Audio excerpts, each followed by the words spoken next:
नमस्कार दोस्तों, कैसे हैं। आज हम डिस्कस करेंगे जो बहुत ज़्यादा कॉमन होता जा रहा है, स्पेशली 40 to 50 की एज के अंदर।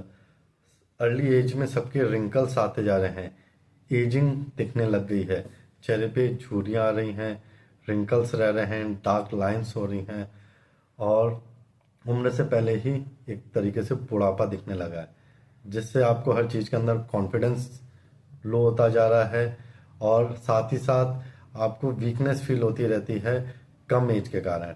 तो आगे अपन डिस्कस करेंगे एजिंग के क्या क्या फैक्टर्स हैं जो कि अर्ली एज में लोगों को हो रहा है, साथ ही साथ अपन क्या क्या टिप्स या अपन क्या क्या मेडिसिन ले सकते हैं एंटी एजिंग के लिए, जिससे स्किन आपकी ग्लो भी करे और आप हेल्दी भी रहें।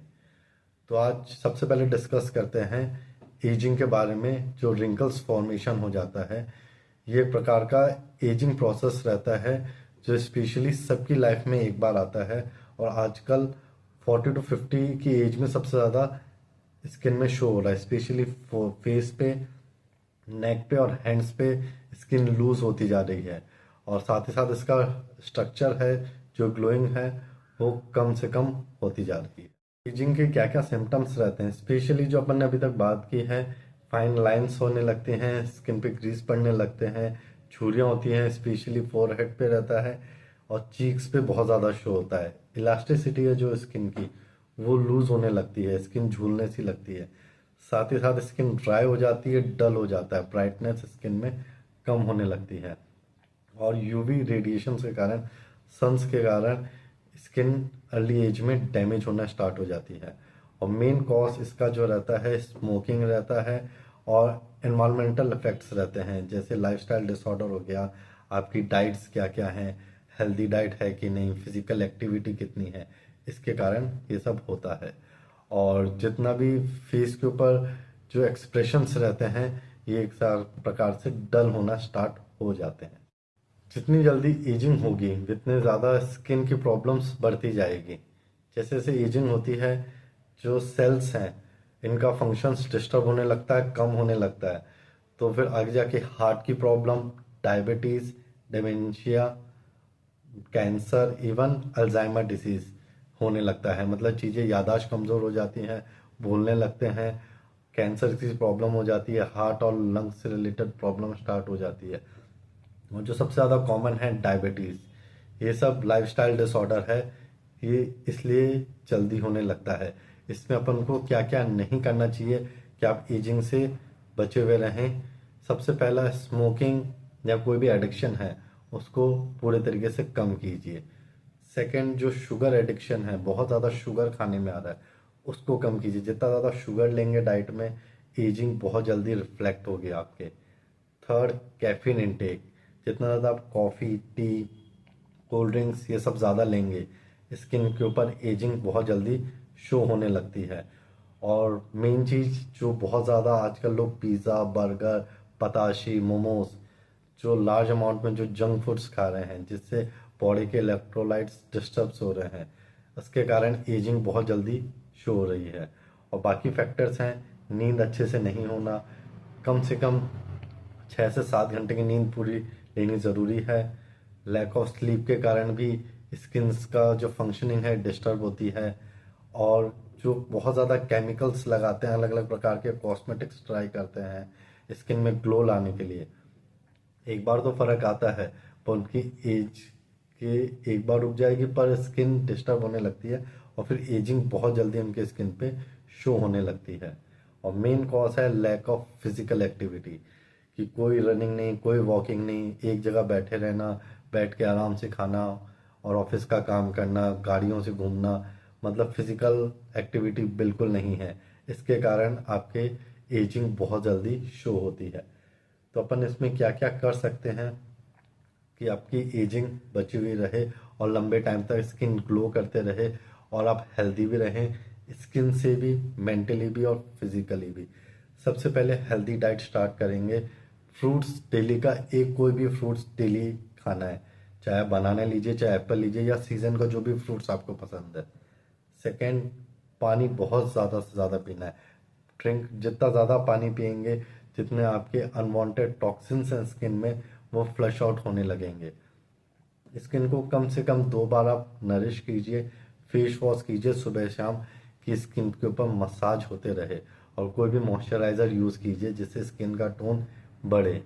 आप मल्टीविटामिन साथ में ले सकते हैं। मल्टीविटामिन में आप नेचुरली बनाना या कोई भी फ्रूट्स रखेंगे वो भी आपके मल्टीविटामिन में आता है।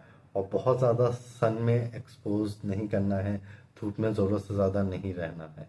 इसके लिए आपको एजिंग के अंदर बहुत ज़्यादा बेनिफिशियल रहेगा। और जितना ज़्यादा हो सके एडिक्शन से बच के रहिए। जैसे कि शुगर की एडिक्शन बहुत ज़्यादा रहता है, फास्ट फूड के एडिक्शंस रहते हैं, स्मोकिंग के एडिक्शन रहता है, या फिर अल्कोहल। ये सब स्किन को और आपकी सेल्स को स्लो डाउन कर देते हैं, जिससे एजिंग बहुत जल्दी हो जाता है और स्किन का नरिशमेंट पूरे तरीके से डिस्टर्ब हो जाता है। और जितना ज़्यादा हो सके हेल्दी लाइफ जिए, बाहर घूमने जाइए, जिससे स्ट्रेस आपका कम से कम रहे। नींद पूरे से पूरी लीजिए, कम से कम 8 से 9 घंटे आप आराम से नींद लीजिए। एक साथ नहीं हो रहा है तो रात में कम से कम आपको 6 घंटे की नींद लेनी है, जिससे आपका ठीक रहेगा। और मेन कॉज जो सबसे ज़्यादा हो रहा है, ये स्क्रीन टाइम से हो रहा है। स्क्रीन टाइमिंग से मेंटली और हार्मोनल सब कुछ डिस्टर्ब हो रहा है, जिसके कारण एजिंग के अलावा भी बहुत सारी प्रॉब्लम्स हो रही हैं। डिप्रेशन हो गया, स्ट्रेस हो गया, एंजाइटी हो गया, ये सब आपके एजिंग रिलेटेड फैक्टर्स को भी बढ़ाएंगे। साथ ही साथ diabetes, hypertension, heart related problem, इन सब को भी इंक्रीज करते हैं। अब मैं आपको होम्योपैथी की कुछ मेडिसिन का नाम बताऊंगा जो आपकी एजिंग में बहुत अच्छा काम करेगी, और साथ ही साथ आपकी बॉडी को नरिश भी करेगी। स्किन के साथ साथ आपकी नर्व्स भी स्ट्रांग होती जाएगी। तो इसमें मैं आपको 3 मेडिसिन का नाम बताऊंगा। सबसे पहली मेडिसिन आती है साइलेशिया। साइलेशिया का बहुत अच्छा वर्क है एजिंग के ऊपर, स्पेशली स्किन के ऊपर जो ड्राइनेस हो रही हो, इलास्टिसिटी स्किन की लूज हो रही हो, या एज फैक्टर आपको बहुत ज़्यादा जल्दी शो हो रहा है, इसके अंदर साइलेशिया का बहुत अच्छा काम कर रहता है। साइलेशिया को आप 6x पोटेंसी में दिन में 3 बार लीजिए, सुबह, दिन में और रात में। सेकेंड मेडिसिन आती है नेट्रेम्योर। नेट्रेम्योर का सबसे अच्छा काम है जो स्किन में आपका नरिशमेंट ख़त्म हो गया, ऑयली स्किन बहुत ज़्यादा रहती हो और सन एक्सपोजर के कारण स्किन डैमेज हो रही हो, और आजकल लोगों का बहुत ज़्यादा सॉल्ट इनटेक हो रहा है फास्ट फूड के द्वारा, उसके अंदर नेट्रेम्योर का बहुत अच्छा रिजल्ट है। तो नेट्रेम्योर आपको 30 पोटेंसी के अंदर दिन में 2 बार लेनी है, सुबह शाम उसको। और लास्ट और सबसे ज़्यादा इफेक्टिव मेडिसिन है बर्बेरिस एक्यूफोलियम। बर्बेरिस एक्यूफोलियम आपके स्किन टोन के लिए, एजिंग फैक्टर के लिए बहुत अच्छा काम करती है। इसकी 20-20 ड्रॉप्स आपको दिन में 2 बार लेनी है, सुबह शाम, आधे ग्लास गुनगुने पानी में।